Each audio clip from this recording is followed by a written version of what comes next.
Assalamualaikum warahmatullahi wabarakatuh. Kami dari kelompok 2 akan mempresentasikan makalah kami yang berjudul Jenis-jenis penelitian untuk memenuhi tugas mata kuliah Metodologi Penelitian yang diampu oleh Bapak Fahmi Abdul Halim, SSI, MPD. Untuk selanjutnya, saya akan memperkenalkan anggota kelompok kami. Yang pertama yaitu saya sendiri, Aisyah Nurfinani, NPM 181003623, dan yang kedua, Iva Retno Dwiki, NPM 181003635, dan yang ketiga, Muhammad Fajar Wahyu, NPM 181003646.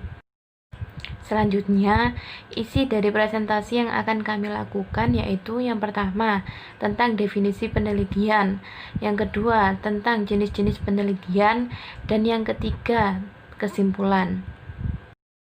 Latar belakang dari makalah yang kami buat adalah beberapa mahasiswa yang akan menyelesaikan skripsi atau tesis masih sulit membedakan jenis penelitian yang akan dijalankan. Tidak jarang, akibat ketidakpahaman metode penelitian, proses pengerjaannya tidak sesuai dengan kaidah-kaidah dalam metode ilmiah. Padahal, kegiatan penelitian itu merupakan upaya yang paling komprehensif untuk melatih mahasiswa berpikir kritis dan bertindak sistematis. Penelitian didefinisikan sebagai suatu kegiatan penyelidikan dan pencarian fakta-fakta dari sebuah realita yang bertujuan untuk mengeksplorasi, mengembangkan, dan atau menguji serta membandingkan sebuah teori atau pengetahuan sehingga dapat menentukan konsep yang paling tepat sebagai solusi pemecahan masalah yang ada. Oleh karena itu, berdasarkan latar belakang tersebut, kelompok kami akan menjelaskan tentang jenis-jenis penelitian dalam metode penelitian. Definisi penelitian. Penelitian dapat didefinisikan sebagai upaya mencari jawaban yang benar atas suatu masalah berdasarkan logika dan didukung oleh fakta empirik. Dapat pula dikatakan bahwa penelitian adalah kegiatan yang dilakukan secara sistematis melalui proses pengumpulan data, pengolahan data, serta menarik kesimpulan berdasarkan data menggunakan metode dan teknik tertentu. Pengertian tersebut di atas menyiratkan bahwa penelitian adalah langkah sistematis dalam upaya memecahkan masalah. Penelitian merupakan penelaahan terkendali yang mengandung dua hal pokok, yaitu logika berpikir dan data atau informasi yang dikumpulkan secara empiris. Bismillahirrahmanirrahim. Assalamualaikum warahmatullahi wabarakatuh. Perkenalkan, nama saya Muhammad Fajar Wahyu, NPM 181003646. Nah, di video ini yang akan kita bahas yaitu jenis-jenis penelitian. Pada dasarnya, untuk menentukan suatu penelitian ini harus menggunakan metode apa? Kita bisa ketahui dari beberapa aspek, baik dari waktunya, dari tujuannya, dari datanya, dari waktunya, dan tingkat eksplantasinya, serta dari berbagai macam aspek. Nah, sebenarnya untuk menentukan jenis penelitian itu tidak bisa dilihat dari satu aspek. Contohnya, dalam pembuatan skripsi, bro, skripsimu pakai metode apa? Skripsiku pakai metode kualitatif. Iya toh? Nah, itu sebenarnya kita menyebutkan hanya dari tingkat eksplantasinya saja, belum menyebutkan metode yang lainnya. Kenapa ini penting? Nah, kenapa peneliti harus mengetahui jenis penelitian yang dilakukan? Karena jika peneliti sudah mengetahui jenis penelitiannya, maka langkah-langkah selanjutnya akan lebih sistematis dan akan menganut peraturan-peraturan yang berlaku. Contohnya, jika akan melakukan penelitian kualitatif, maka langkah-langkahnya seperti ini. Beda lagi, kita melakukan penelitian kuantitatif, maka langkah-langkahnya seperti ini. Nah, sebenarnya untuk menentukan jenis-jenis penelitian ini banyak sekali para ahli yang berpendapat berbeda-beda. Nah, kita manut siapa? Kita manut ahli yang menurut versi kita sendiri, yang terbaik menurut versi kita sendiri. Kemudian penelitian didefinisikan sebagai suatu kegiatan penyelidikan dan pencarian fakta-fakta dari sebuah realita yang bertujuan untuk mengeksplorasi, mengembangkan, dan atau menguji serta membandingkan sebuah teori atau pengetahuan sehingga dapat menentukan konsep yang paling tepat sebagai solusi pemecahan masalah yang ada. Penelitian juga didefinisikan sebagai upaya mencari jawaban yang benar atas suatu masalah berdasarkan logika dan didukung oleh fakta-fakta yang ada. Nah, jenis-jenis penelitian sendiri sangat bervariasi tergantung pada tujuannya, waktunya untuk menyelesaikan riset, lingkungan, serta faktor-faktor lainnya. Sehingga banyak sekali jenis-jenis penelitian. Dari sini menurut tujuannya, jenis-jenis penelitian itu dibagi menjadi 10.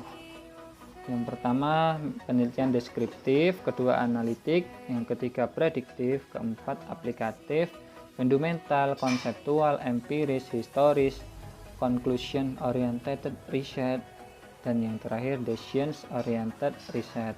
Yang menurut jenis yang dipakai ada dua, yaitu kualitatif dan kuantitatif dan kualitatif. Dan menurut waktunya sendiri itu wide time research, longitudinal research. Lalu menurut lingkungannya ada 3, yaitu penelitian lapangan dan studi kasus, penelitian laboratorium, dan penelitian kepustakaan. Untuk menurut uji hipotesanya, penelitian dibagi menjadi 2, yaitu penelitian eksploratori dan penelitian penjelasan. Dan yang menurut hubungan antar variabel itu ada penelitian korelasi, penelitian kausal, dan penelitian eksperimen. Nah, di sini yang akan saya jelaskan itu jenis-jenis penelitian menurut tujuannya.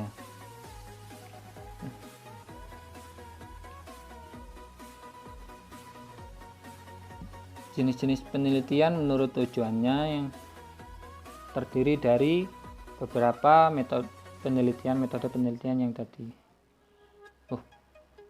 Nah, di sini saya akan menjelaskan jenis-jenis penelitian menurut tujuannya. Yang pertama itu ada penelitian deskriptif. Nah, penelitian ini sering dipakai dengan istilah ex post facto research. Penelitian deskriptif meliputi survei dan penelusuran fakta-fakta terdapat berbagai permasalahan. Nah, karakteristik utama penelitian ini adalah peneliti yang hanya melaporkan apa yang terjadi dan telah terjadi pada variabel atau suatu kejadian dan tidak dapat mengontrol variabel penelitian. Nah, tujuan dari penelitian deskriptif sendiri itu yang pertama mendeskripsikan secara sistematis, faktual, dan akurat tentang fakta-fakta serta sifat populasi atau lokus tertentu. Dan yang kedua mengidentifikasi dan mengklarifikasi elemen-elemen atau masalah dari suatu subjek penelitian. Yang ketiga membuat komparasi dan evaluasi. Dan yang terakhir mengetahui tindakan yang dilakukan seseorang dalam menangani permasalahan. Nah, contoh dari penelitian deskriptif ini adalah contoh yang pertama menghitung frekuensi belanja obat dan masyarakat, mengukur preferensi orang dalam pelayanan partus, mencari penyebab suatu kejadian kesehatan, kecelakaan lalu lintas atau sebagainya, dan lain-lain. Dan yang kedua, terdapat penelitian analitik, di mana penelitian analitik ini digunakan untuk mencari fakta-fakta atau informasi yang sudah ada dan menganalisanya dalam rangka evaluasi kritis. Penelitian ini sering dilakukan untuk mengembangkan hasil penelitian deskriptif, yaitu untuk menjawab mengapa kejadian itu bisa terjadi, lalu bagaimana kejadian itu berawal, suatu fenomena yang terjadi. Ciri khusus dari penelitian ini adalah terdapat penempatan dan penentuan faktor-faktor yang berpengaruh. Contohnya seperti penelitian analitik antara lain Hubungan antara kualitas pelayanan dengan mutu pelayanan medical check up di RSXYZ. Contoh keduanya, hubungan antar jarak rumah dan pengetahuan ibu hamil dengan kepatuhan menjalankan pemeriksaan antenatal di puskesmas ABCD. Dan contoh yang terakhir mungkin faktor-faktor yang berhubungan dengan kejadian penyakit jantung koroner pada pasien poli PDM puskesmas ABC.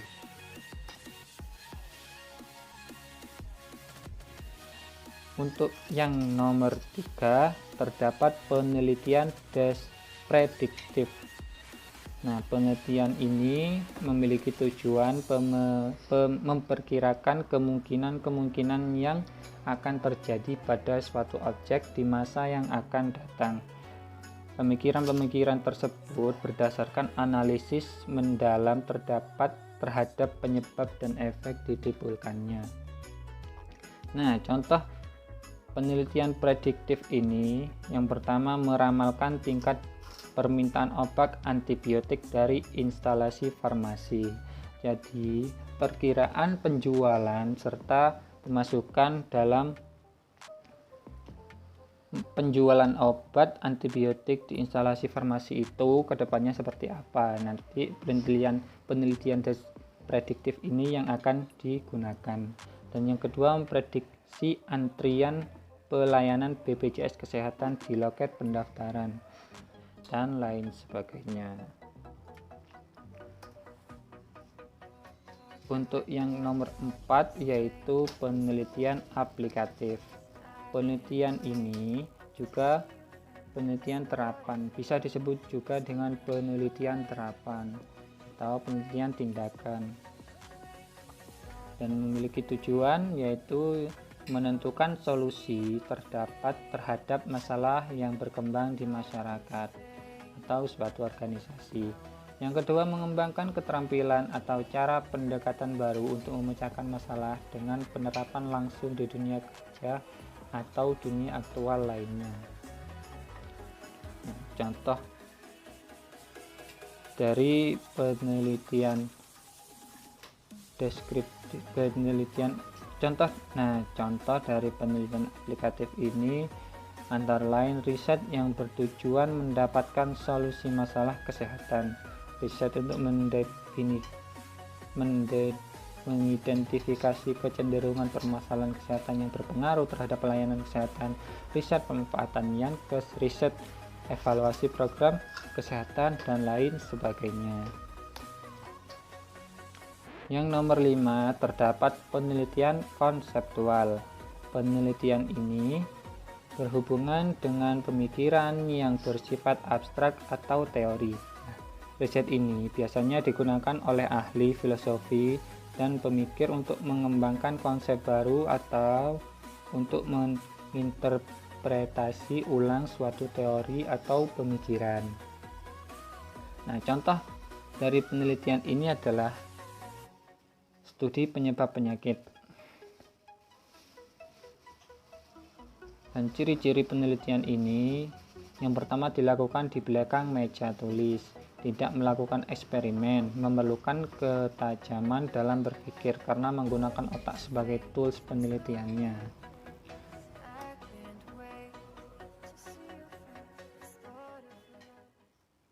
Nah, untuk penelitian yang nomor 6 yaitu penelitian fundamental. Penelitian ini disebut juga dengan penelitian dasar atau basic research atau penelitian murni. Tujuannya yaitu membuat generalisasi dan memformulasikan teori, mengembangkan dan memverifikasi teori ilmiah. Nah, contoh dari penelitian ini yaitu penelitian fundamental, riset terhadap fenomena alam, riset matematika murni, riset perilaku dalam rangka membuat generalisasi perilaku manusia. Untuk yang nomor 7 terdapat penelitian empiris. Nah, berdasarkan kegiatan riset pada pengalaman dan observasi, kadang tanpa memperhatikan teori atau sistem. Tipe riset ini timbul dari konklusi yang harus diverifikasi dengan observasi atau eksperimen, sehingga penelitian ini sering disebut dengan penelitian eksperimen. Penelitian ini cocok digunakan ketika diperoleh bukti bahwa beberapa variabel terbukti mempengaruhi variabel lain. Pembuktian yang diperoleh dari riset empiris sangat berguna dalam pengujian hipotesa.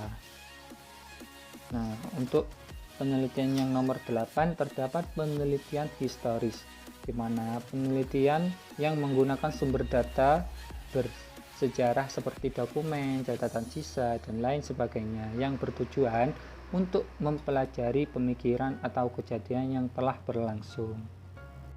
Tujuan dari penelitian historis ini yaitu untuk membuat rekonstruksi masa lampau secara sistematis dan objektif dengan cara mengumpulkan, mengevaluasi, memverifikasi, serta mensubstansikan bukti-bukti untuk menegakkan fakta dan memperoleh kesimpulan yang kuat.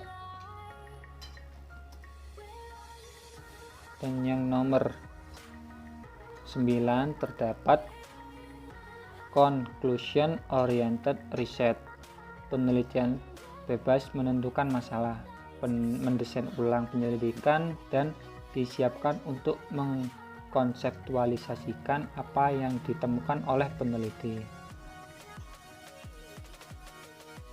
Nah, seperti itu. Dan yang terakhir terdapat decision oriented research, di mana lawan dari conclusion oriented research. Pada decision oriented membutuhkan kebutuhan hasil penelitian ditentukan oleh pengambil keputusan. Peneliti tidak berwenang penuh dalam menentukan riset sesuai dengan keinginannya. Jadi untuk menjalankan penelitian yang terakhir ini tidak bisa dibuat oleh cara berpikir peneliti, tapi harus berupa data yang ada.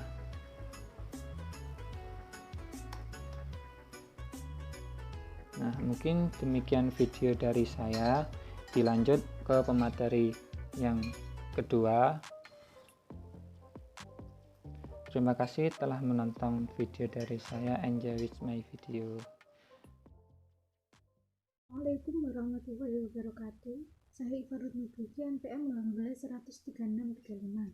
Di sini saya akan menjelaskan jenis-jenis penelitian menurut jenis data, waktu, dan lingkungan. Yang pertama yaitu jenis penelitian menurut data yang dipakai.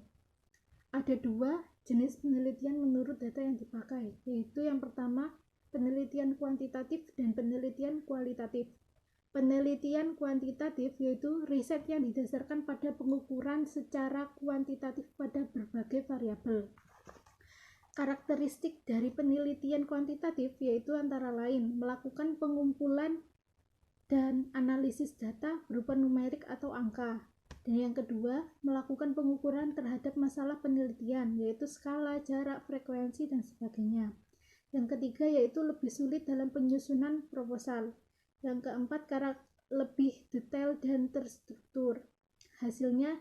Dan yang terakhir yaitu hasilnya lebih mudah digabungkan dan disajikan secara statistik. Selanjutnya yaitu penelitian kualitatif. Penelitian kualitatif menitik beratkan pada fenomena yang berhubungan dengan kualitas. Karakteristik dari penelitian kualitatif antara lain, yang pertama yaitu lebih subjektif dibandingkan kuantitatif.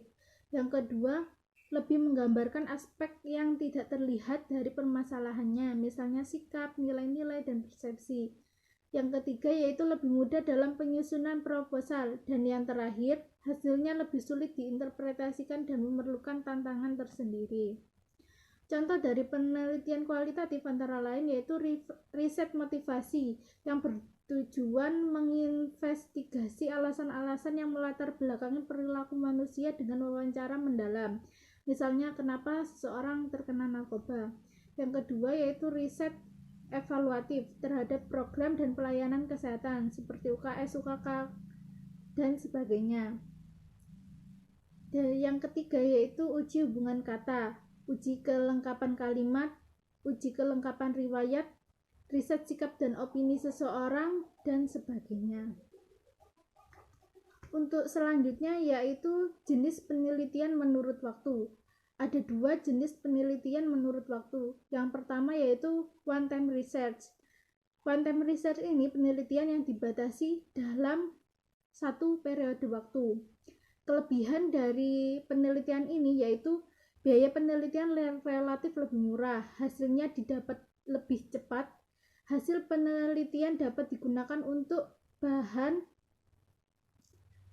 penelitian lanjutan, membangun hipotesis dari hasil analisis. Sedangkan kekurangannya yaitu sulit untuk menentukan sebab akibat. Yang kedua, dibutuhkan jumlah subjek yang cukup banyak, dan yang terakhir yaitu tidak praktis untuk meneliti kasus yang jarang terjadi. Sedangkan yang kedua yaitu longitudinal research, disebut juga penelitian perkembangan.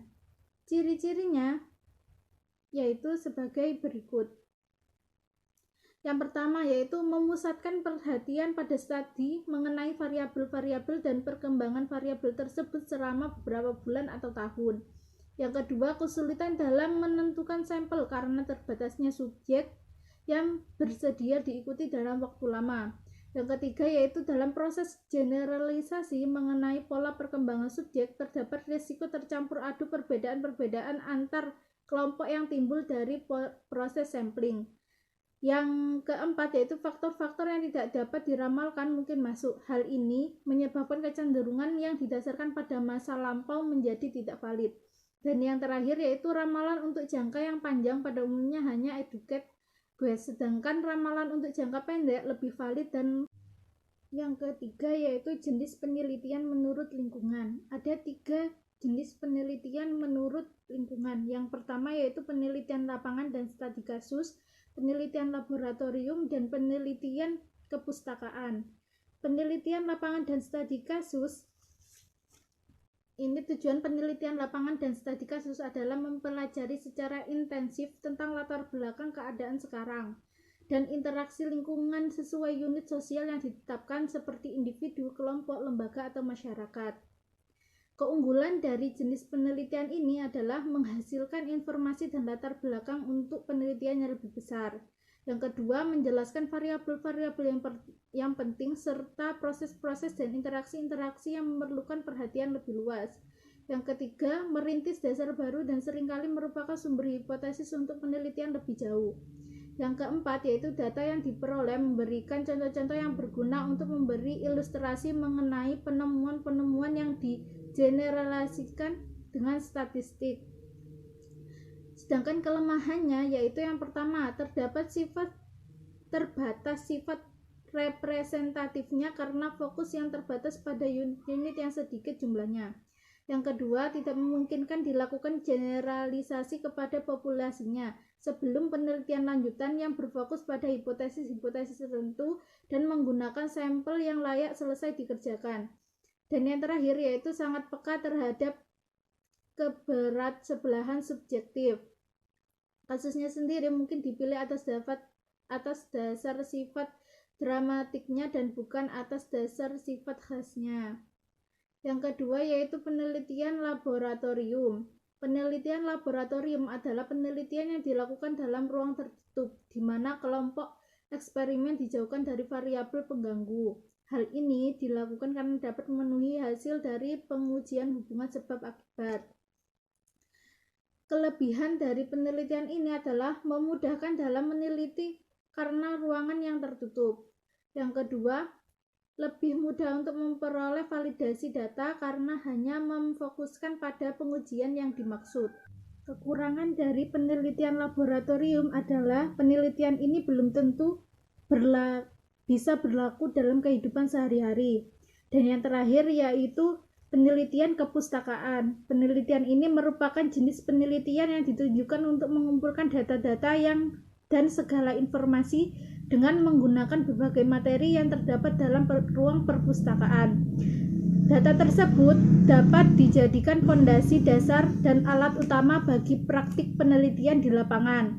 Materi kepustakaan yang dipakai dapat berupa literatur, buku-buku, naskah-naskah kuno, catatan, kisah sejarah, dokumen, dan lain-lain. Untuk selanjutnya saya berikan ke pemateri ketiga. Penelitian menurut uji hipotesa. Penelitian menurut uji hipotesa ada dua. Yang pertama penelitian eksploratori dan yang kedua penelitian penjelasan. Penelitian eksploratori memiliki definisi yang disebut juga penelitian penjajakan. Penelitian ini masih terbuka dan masih mencari unsur-unsur ciri-ciri dan sifat-sifat. Ciri-cirinya yaitu yang pertama dilakukan ketika tidak ada atau hanya sedikit penelitian yang sudah dilakukan terhadap permasalahan yang difokuskan oleh peneliti. Yang kedua, biasanya belum memiliki hipotesis dan kerangka pemikiran. Yang ketiga, biasanya menggunakan pendekatan masalah dalam bentuk pertanyaan-pertanyaan penelitian. Tujuan dari penelitian eksploratori yaitu mengetahui pola masalah, mengetahui hipotesa atau dugaan, mengetahui ide-ide. Dan contoh dari penelitian eksploratori yaitu contoh teknik-teknik dalam penelitian ini yaitu studi kasus, observasi, dan review terhadap studi dan data sebelumnya. Selanjutnya penelitian penjelasan. Penelitian ini disebut juga penelitian formal atau explanatory research atau confirmatory research. Penelitian penjelasan berusaha menyoroti hubungan antar variabel dengan menggunakan kerangka pemikiran terlebih dahulu, kemudian dirumuskan dalam bentuk hipotesis. Selanjutnya, penelitian menurut hubungan antar variabel. Penelitian menurut hubungan antara variabel ada tiga. Yang pertama penelitian korelasional, yang kedua penelitian kausal komparatif, dan yang ketiga penelitian eksperimental. Yang pertama, penelitian korelasional. Tujuan dari penelitian korelasional adalah untuk mengidentifikasi sejauh mana variabel-variabel pada suatu faktor berkaitan dengan variasi-variasi pada satu atau lebih faktor lain berdasarkan pada koefisien korelasi.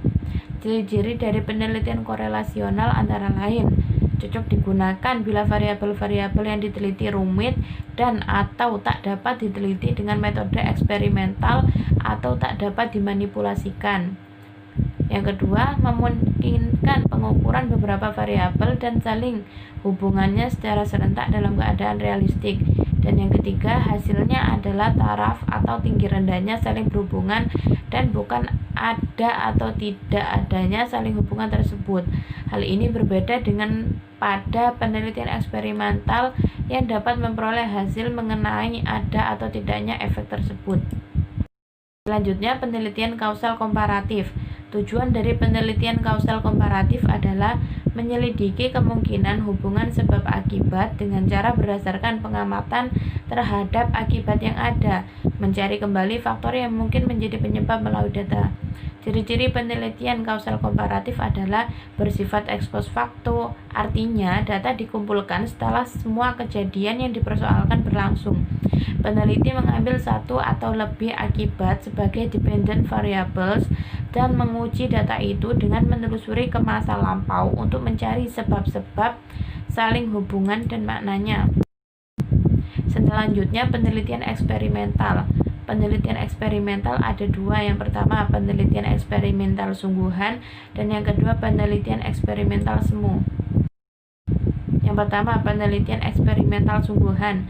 Tujuan dari penelitian ini adalah untuk menyelidiki kemungkinan saling hubungan sebab akibat dengan cara mengenakan kepada satu atau lebih kelompok eksperimental kondisi perlakuan dan memperbandingkannya dengan satu atau lebih kelompok kontrol yang tidak dikenai kondisi perlakuan. Ciri penelitian eksperimental sungguhan yaitu menuntut pengaturan variabel-variabel dan kondisi-kondisi eksperimental secara tertib dan ketat, baik dengan kontrol atau manipulasi langsung maupun dengan randomisasi, secara khas menggunakan kelompok kontrol sebagai garis dasar untuk dibandingkan dengan kelompok atau kelompok-kelompok yang dikenai perlakuan eksperimental.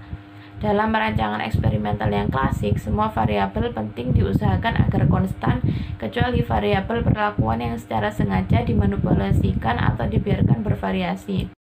Selanjutnya, penelitian eksperimental semu. Penelitian eksperimental semu memiliki tujuan untuk memperoleh informasi yang merupakan perkiraan bagi informasi yang dapat diperoleh dengan eksperimental yang sebenarnya dan dalam keadaan yang tidak memungkinkan untuk mengontrol dan atau memanipulasikan semua variabel yang relevan.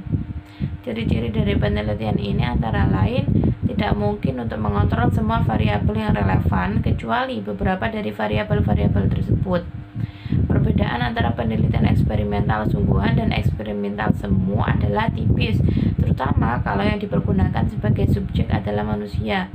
Walaupun penelitian tindakan dapat mempunyai status eksperimental semu, namun seringkali penelitian tersebut sangat tidak formal, sehingga perlu diberi kategori sendiri.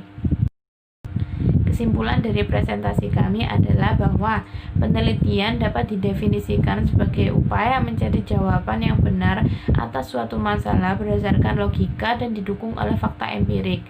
Dapat pula dikatakan bahwa penelitian adalah kegiatan yang dilakukan secara sistematis melalui proses pengumpulan data, pengolahan data, serta menarik kesimpulan berdasarkan data menggunakan metode dan teknik tertentu. Oleh karena itu, dalam penerapannya kita harus bisa memilih dengan baik jenis penelitian apa yang sesuai dengan penelitian yang kita lakukan. Sekian presentasi dari kelompok kami. Mohon maaf apabila ada kesalahan serta kekurangannya. Terima kasih atas perhatiannya. Wassalamualaikum warahmatullahi wabarakatuh.